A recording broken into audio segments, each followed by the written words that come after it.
Terima kasih Anda masih bersama kami di Jendela Istana. Pemirsa, pemerintah mempercepat hilirisasi industri dan penguatan ketahanan energi nasional melalui optimalisasi sumber daya alam domestik. Dalam rapat terbatas bersama Presiden, Menteri SDM melaporkan 20 proyek hilirisasi tahap awal mulai berjalan. Tambahan 13 proyek baru disiapkan, serta strategi energi alternatif terus dimatangkan.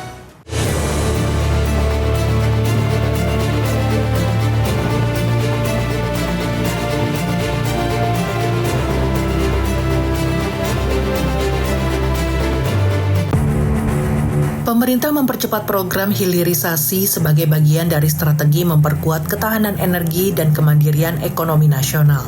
Dalam tahap awal, sebanyak 20 proyek hilirisasi telah disiapkan, dengan sebagian proyek sudah memasuki tahap peletakan batu pertama. Sementara sisanya dijadwalkan mulai dalam waktu dekat.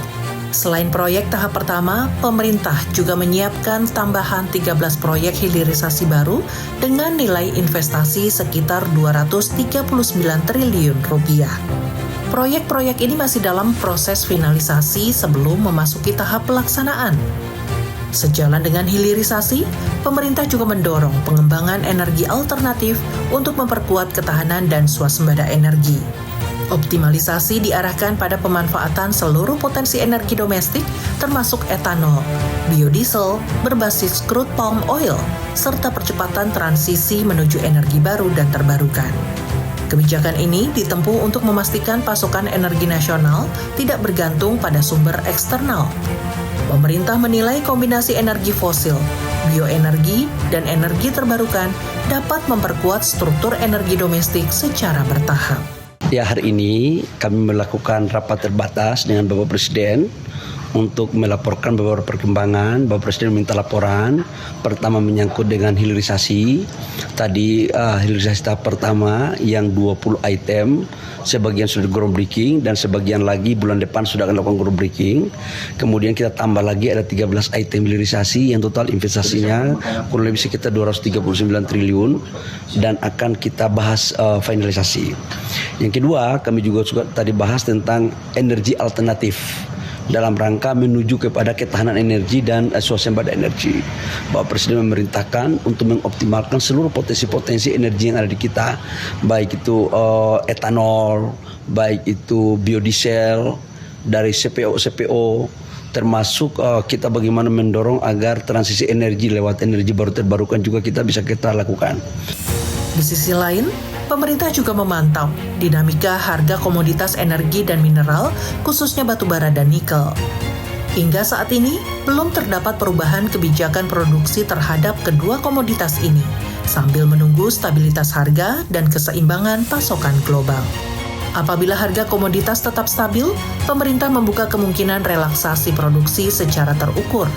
Kebijakan ini tetap mempertimbangkan keseimbangan supply dan demand agar harga komoditas tetap kompetitif tanpa menekan pasar.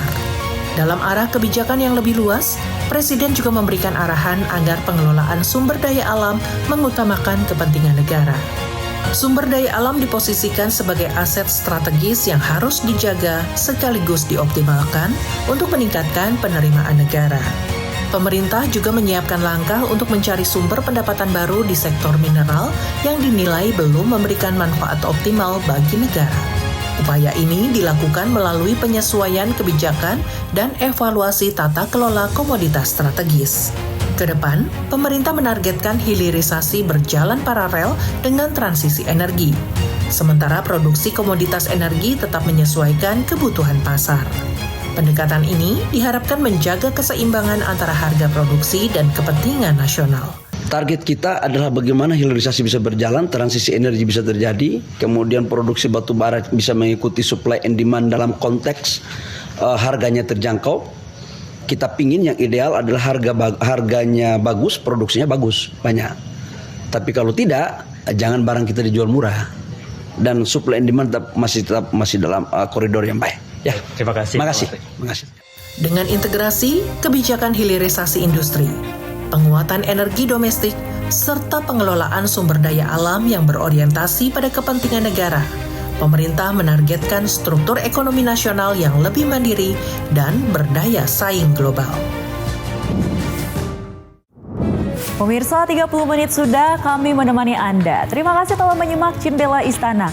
Jangan lupa untuk menyaksikan kembali esok hari di jam yang sama hanya di Garuda TV. Saya Stefania Sara, pamit undur diri. Terima kasih dan sampai jumpa.